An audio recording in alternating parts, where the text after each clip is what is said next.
Hello and welcome to this FPL Gameweek 29 team selection video with me, Holly Shand, and with just 4 fixtures in the schedule, I'm going to need my 2 free transfers to navigate this one. Help me get this one to 500 likes and subscribe to the channel if you don't already. Let's get into it.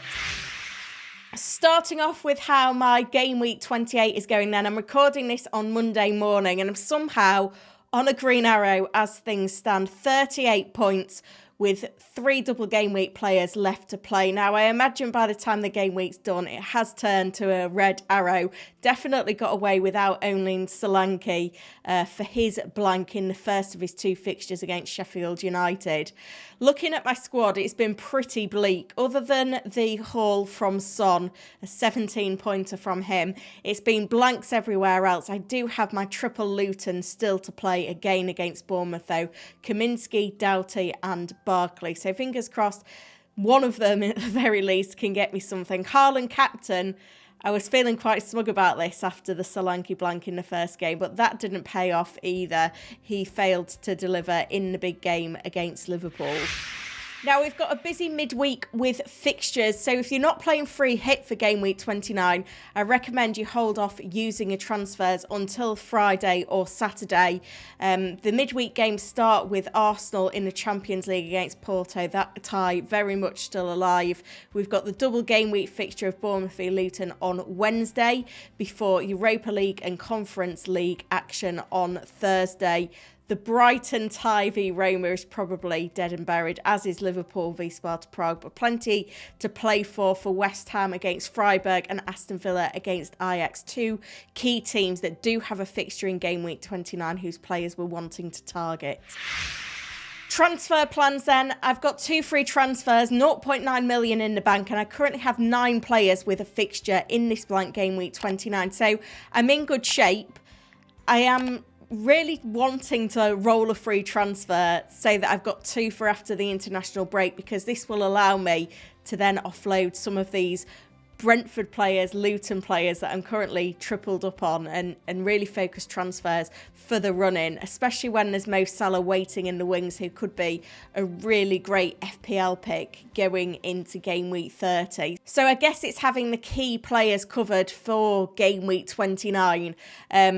So the focus has to be on an attacking transfer. That means losing one of Foden, Saka and Haaland. And right now I feel like the one most disposable is Foden. It feels a little bit too much to be doubled up on City when they've got a couple of tough fixtures still to come. So the plan is to transfer Foden out. And then there's a bit of a decision on exactly who to go for in terms of transfer in. I think Bowen, though, I don't currently have any West Ham players at home to Aston Villa, who've just conceded 4 to Spurs at home. He feels like the best route at the moment, shown some good form in recent games, 3 goals and 1 assist in his last 3. So that's most likely to be the transfer I'll be making, but obviously with midweek action, I won't be making that until Friday. There are a couple of spanners in the works. So first of all, Richarlison, currently red flagged. We don't know whether he'll be back for Fulham away. He is trying to make waves in the press to say that he will be available, but that could be clouded by his motivation to go on international duty with Brazil.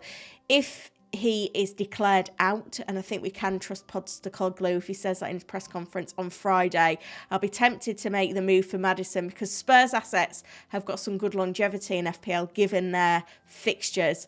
So I feel like that could be a key transfer to really bolster the attack. That would take me up. It wouldn't take me up. It would keep me at 10 players if Richarlison is ruled out. The other move that I could potentially make, and this is because Reguilon missed out in Game Week 28 with a minor hamstring injury. Thomas Frank said he should be back for Burnley in Game Week 29, but if he isn't a player I'm interested in holding long term anyway. And there is a worthy replacement now. We saw Pedro Porro return to the Spurs squad against Aston Villa, kept that clean sheet. We know what he can do in terms of his attacking output as well. So because he's a player that I like the look of long term, I would be prepared to use the second free transfer to go from Reguilon to Porro if Reguilon was to be ruled out. So I'm definitely going to be doing the Foden to Bowen move. I could make an additional move depending on how that injury information lands, because I don't want to go into this blank game week with any less than 10 players and not have the key targets covered, because the Spurs fixture in particular, Fulham away, looks really attractive. Team selection time then, and it's a week where I haven't got a huge amount of decision making on who to start and who to bench, but I do in goal because I have both Kaminski and Flecken. Kaminski has got Forest at home, Flecken Burnley away. Quite comparable, these fixtures. I feel like you have to go with the guy that's got the home game though, so I think it will be Kaminski starting between the sticks. But if I end up ditching Reguilon because of injury and bringing in Porro, then I could be tempted to swap this round, because when it comes to my defence, I do have Alfie Doughty in the defence, and it always feels a bit much to be doubled up on the Luton defence given their current form. Pau Torres returned to the Villa squad for the defeat against Spurs. Encouraging to see him start and play 90, although they certainly shipped a few goals in that one. Into the midfield, and probably going to be a double up on the Spurs attacking one form or another, with Son and Richarlison as things stand. New signing Bowen also comes into the midfield alongside Ross Barkley for my triple up on Luton players. And then in the forward line, obviously no fixture for Haaland, sticking in the 3-4-3 formation with Toney and Watkins up front. I think there are two players who are destined for, you know, decent points in this blank game week. They're going to be the kind of players that are carrying this squad through.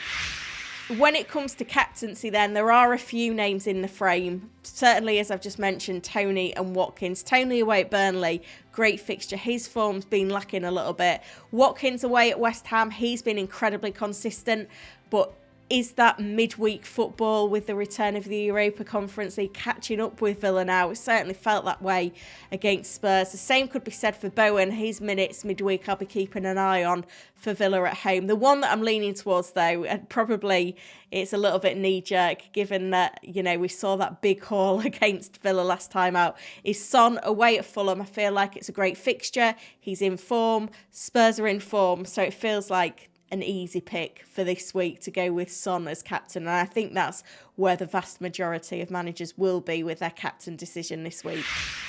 Get yourself in the comments then and let me know your dilemmas for game week 29. Are you struggling for numbers? Are you playing the free hit chip? And let's get this one to 500 likes and subscribe to the channel as well if you don't already. Lots of midweek football to come, so I'll be back on Friday with key updates from the managers' press conferences. So make sure you're notified so that you don't miss that one. Thank you for watching.